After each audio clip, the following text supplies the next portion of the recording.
Prosecuting officer का exam JKPSC ने conduct करवाया था और प्रोसिक्यूटिंग ऑफिसर की लगभग 70 पोस्ट है जिनके अगेंस्ट रिक्रूटमेंट जेकेपीएससी को करवानी थी। इस मामले में एस्पिरेंट्स का ये कहना है कि जहां एडवर्टीजमेंट 2020 में आ गई थी और उसके बाद प्रीलिम्स कंप्लीट हो गए, मेंस का प्रोसेस कंप्लीट हो गया, लेकिन अभी तक मेंस का रिजल्ट नहीं आया है। मैं इस समय जेकेपीएससी के दफ्तर के बाहर हूँ। जेकेपीएससी की जहां तक बात की जाए तो पहले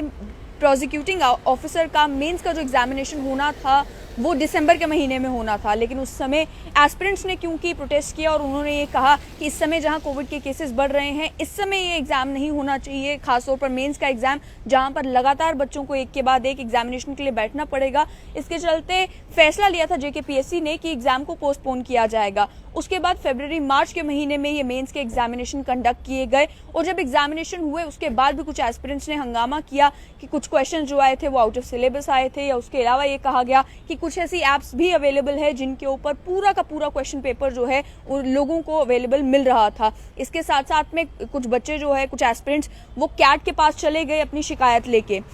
इस मामले में आपको ये बता दें कि एक आरटीआई भी फाइल की गई थी जेकेपीएससी के पास, ये कहते हुए कि जो एस्पिरेंट्स ने अलग अलग रिप्रेजेंटेशंस जेकेपीएससी को दी, क्योंकि रिक्रूटमेंट के मामले में अक्सर यही होता है कि अगर एस्पिरेंट्स की कोई शिकायत है, कोई ग्रीवियंसेस हैं, तो वो जेकेपीएससी के पास रिप्रेजेंटेशंस दे सकता है। तो एस्पिरेंट्स ने जो रिप्रेजेंटेशंस दी थी, चाहे आउट ऑफ सिलेबस को लेकर हो, चाहे रिजल्ट को लेकर हो, चाहे जो एग्जामिनेशन में पैटर्न आया था उसको लेकर हो, चाहे उस ऐप को लेकर हो, उसको लेकर जेकेपीएससी के पास एक आरटीआई डालकर एस्पिरेंट्स ने सवाल पूछा कि आप ये बताएं कि कोई एक्सपर्ट कमेटी हमारी 2005 रूल्स का वो क्या मेंस के लिए भी एप्लीकेबल है, मेंस के लिए एग्जामिनेशन मेंस के लिए जो है मार्क्स देने का क्या क्राइटेरिया है, नंबर ऑफ पोस्ट जो रेफर की गई हैं जेकेपीएससी को लॉ के मामले में अभी तक उसकी डिटेल शेयर की जाए। तो कुछ सवालों के जवाब जो हैं वो दिए गए और कुछ सवालों के जवाब नहीं दिए गए। लेकिन जहां तक मामला था एस्पिरेंट्स की इस बात का कि ग्रीवियंसेस सुनने के लिए जो एक्सपर्ट कमेटी बिठाएगी, उन्होंने क्या फाइंडिंग्स दी, क्या जवाब दिया, उसको लेकर इन्फॉर्मेशन शेयर ये कहकर नहीं दी गई कि अभी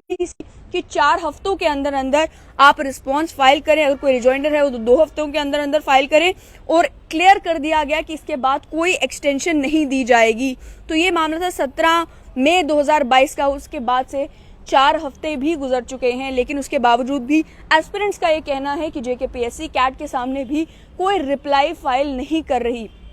ये इल्जाम एस्पिरेंट्स ये भी लगा रहे हैं कि उनके सुनने में आ रहा है कि जेकेपीएससी ये कहने को तैयार है कि जो एक्सपर्ट कमेटी की फाइंडिंग्स हैं उनको लेकर वो कोर्ट के साथ डिटेल शेयर करने को तैयार है, लेकिन सील्ड कवर में, क्योंकि सिलेक्शन प्रोसेस अभी तक कंप्लीट नहीं हुआ है। लेकिन वही एस्पिरेंट्स का ये कहना है कि 70 पोस्ट जो प्रोसिक्यूटिंग ऑफिसर की थी जिनके अगेंस्ट रिक्रूटमेंट होनी थी,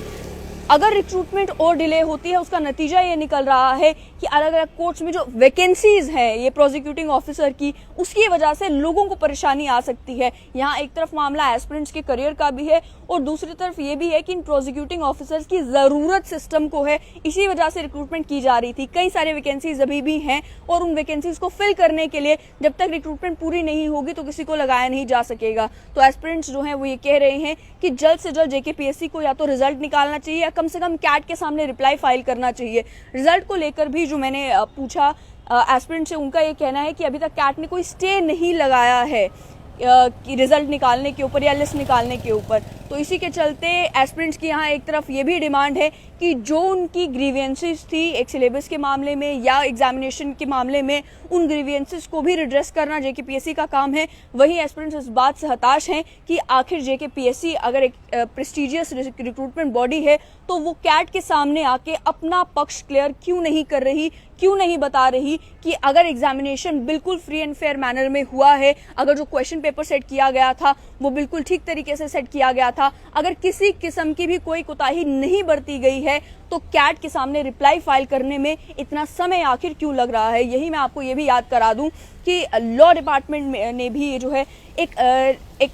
सर्कुलर जारी किया था, जिस सर्कुलर में इंस्ट्रक्शंस दी थी सभी डिपार्टमेंट्स में जो लॉ ऑफिसर्स हैं उन्हें इंस्ट्रक्शंस जारी की थी कि जहां पर भी मामले बनते हैं, जहां पर लंबा समय गुजर जाता है और रिप्लाई सरकार की तरफ से फाइल नहीं होता है कोर्ट में, उन मामलों में जो है जो भी ऑफिसर रिस्पॉन्सिबल होंगे उन्हें अकाउंटेबल ठहराया जाएगा। आपकी कोशिश ये होनी चाहिए कि जैसे ही मामला आपकी नोटिस में आए आप इमीडिएटली रिप्लाई फाइल करें और रिप्लाई इस तरीके से फाइल करें कि आप सरकार को डिफेंड कर सके। अब जेकेपीएससी क्योंकि एक ऑटोनोमस इंस्टीट्यूशन है, एक रिक्रूटमेंट एजेंसी है, इस वजह से जेकेपीएससी को भी इस बात का ख्याल रखना होगा कि जहां मामला एस्पिरेंट्स के फ्यूचर का आता है वहां पर वो जल्द से जल्द रिप्लाई फाइल करें ताकि मामला कैट में लंबा ना खिंचे।